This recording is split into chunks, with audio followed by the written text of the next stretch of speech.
안녕하세요. 로켓 분석입니다. 매일 좋은 분석 나가고 있으니 좋은 결과 가지고 가시길 바랍니다.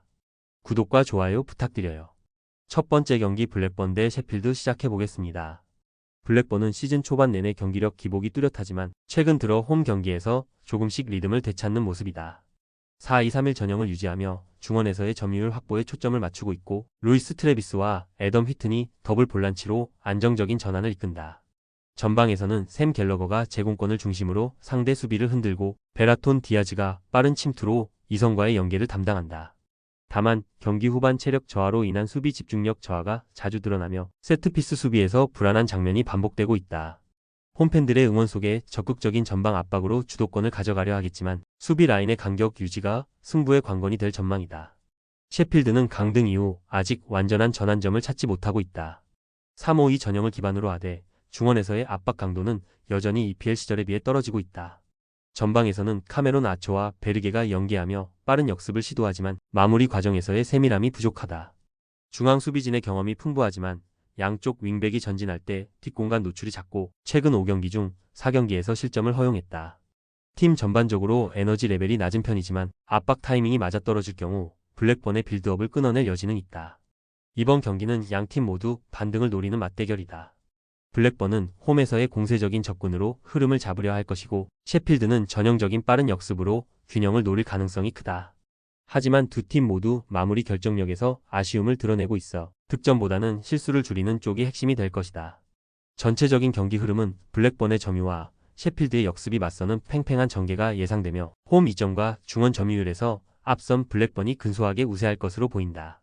두 번째 경기 더비 카운티 대 노리치 분석 시작해보겠습니다. 더비는 최근 경기력의 기복이 크다. 리그 초반 이후 좀처럼 반등의 계기를 찾지 못하며 최근 5경기에서 승리가 없다. 홈에서는 점유를 늘리며 주도권을 잡으려는 시도가 보이지만 마무리 과정에서의 세밀함이 떨어진다. 공격 전개는 괜찮지만 결정력이 부족하고 수비에서는 순간적인 집중력 저하로 실점을 내주는 장면이 많다. 특히 상대가 빠르게 전환할 때 뒷공간을 커버하지 못하는 약점이 여전히 드러난다. 노리치는 최근 리그 흐름이 더디고 원정에서는 경기력이 눈에 띄게 떨어진다. 중원에서의 압박 강도가 약해지고 공격진의 연계 플레이도 끊기는 경우가 잦다. 다만 경험 많은 선수들이 중원에서 흐름을 잡아주는 덕분에 한순간의 반격은 가능하다.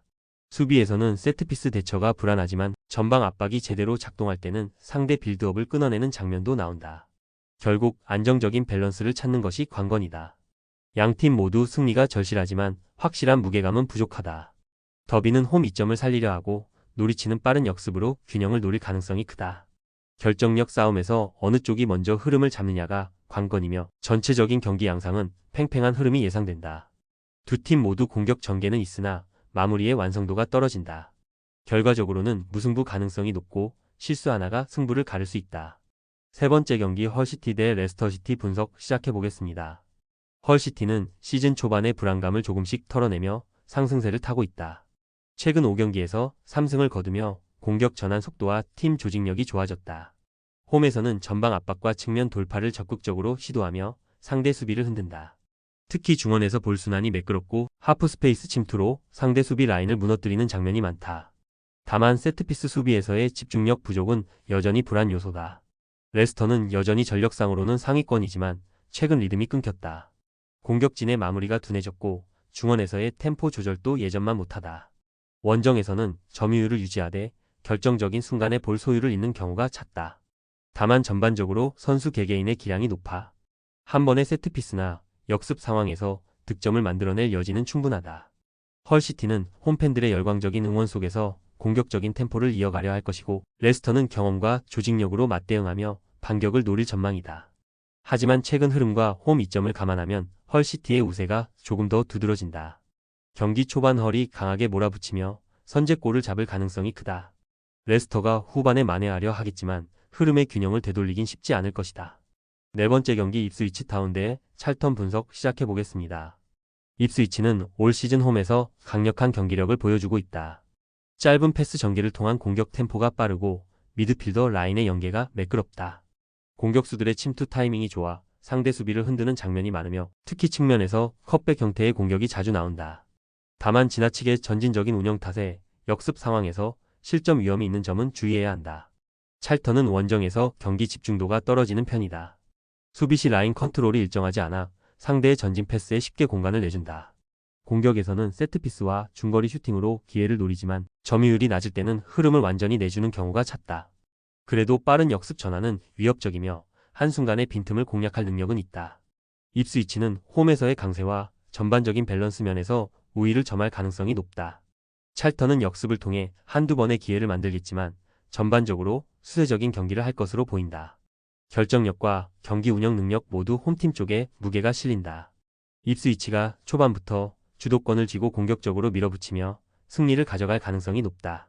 찰턴이 세트피스로 추격하겠지만 경기의 주도권은 끝까지 홈팀이 잡을 것이다. 다섯 번째 경기 바르셀로나 대 올림피아코스 분석 시작해 보겠습니다.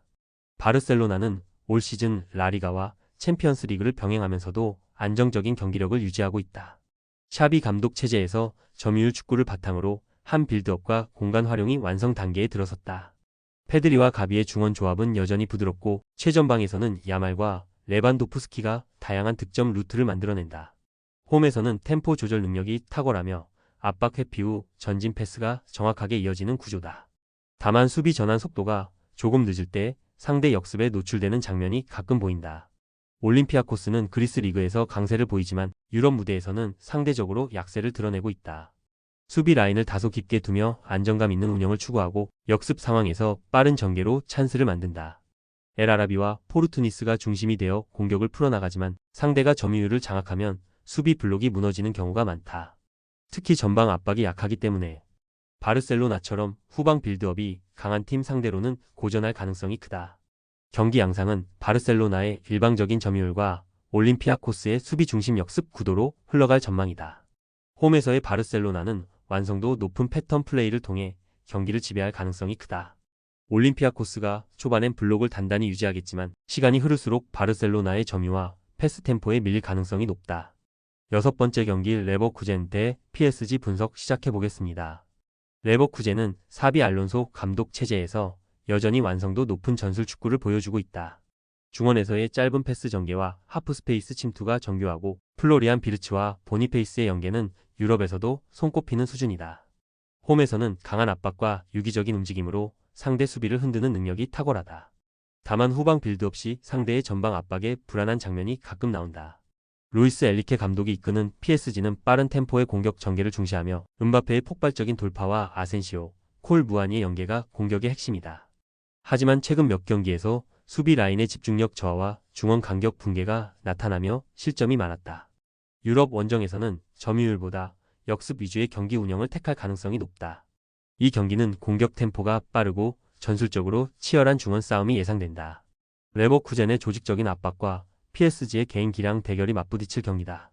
양팀 모두 공격 루트가 다양하고 전방에서 마무리 능력이 뛰어나 득점이 많이 나올 가능성이 있다. 후반 막판까지 접전이 이어질 가능성이 높다. 일곱 번째 경기 아스날 대 AT 마드리드 분석 시작해 보겠습니다. 아르테타 감독의 아스널은 높은 점유율과 조직적인 전진 빌드업으로 EPL뿐 아니라 유럽에서도 안정감을 보여주고 있다. 사카와 마르티넬리가 양쪽 측면에서 폭발적인 돌파를 만들어내고 웨데고르가 중원에서 템포를 조절하며 경기의 흐름을 주도한다. 홈에서는 패스 전환과 압박 전환이 완벽히 맞아떨어지는 팀으로 상대가 수비적으로 나올수록 전방의 다양한 움직임으로 균열을 만든다. 시메오네 감독의 팀답게 아틀레티코는 여전히 강력한 수비 블록과 역습에 강점을 두고 있다. 그리즈만이 이선에서 넓은 활동량으로 중심을 잡고 모라타는 제공권 싸움과 마무리 모두에서 존재감을 발휘한다. 다만 최근 원정 경기에서 라인을 내리며 지나치게 소극적인 운영을 보이는 점은 한계로 지적된다. 세트피스 수비는 여전히 리그 최고 수준이지만 중앙 수비진의 체력 저하가 후반으로 갈수록 약점이 될 수 있다. 전술적으로 완성도 높은 두 팀의 맞대결이다. 아스널이 홈에서 점유율을 장악하겠지만 아틀레티코의 전형적인 저점유, 고효율 축구는 언제든 위협이 된다.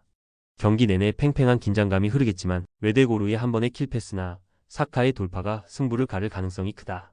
여덟 번째 경기 비아레알 대 맨시티 분석 시작해 보겠습니다. 비아레알은 리그에서 불안정한 흐름을 이어가고 있으나 홈에서는 여전히 짜임새 있는 패스 축구로 저력을 보인다.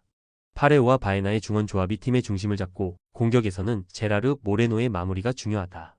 하지만 수비 라인의 뒷공간 커버가 느려 빠른 전환을 갖춘 팀에게는 고전하는 경우가 많다. 펩 과르디올라 감독의 시티는 여전히 높은 점유율과 정교한 빌드업을 유지하고 있다. 홀란은 언제나 위협적인 존재이고 포든과 베르나르두 실바가 중원과 측면을 넘나들며 공격 전개에 활력을 불어넣는다.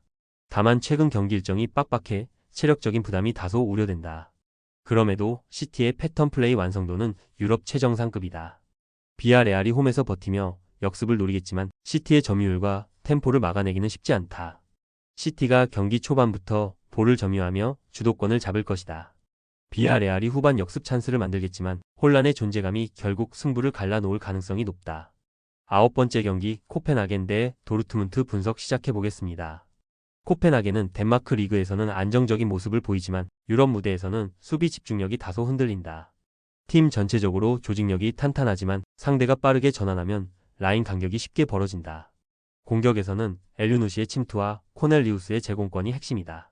도르트문트는 최근 분데스리가에서 상승세를 타고 있으며 공격진의 연계 플레이가 점점 살아나고 있다. 브란트와 아데에미의 측면 돌파, 풀크루크의 마무리 능력이 돋보인다. 다만 수비진의 개인 실수와 중원 간격이 벌어질 때 실점하는 약점이 여전히 존재한다. 원정에서는 좀 더 실용적인 운영으로 나설 가능성이 크다. 코펜하겐이 홈에서 끈끈하게 맞서겠지만 도르트문트의 공격 템포를 버티기엔 한계가 있어 보인다. 초반엔 팽팽하겠지만 후반으로 갈수록 도르트문트의 공격 템포가 경기 흐름을 바꿀 것이다.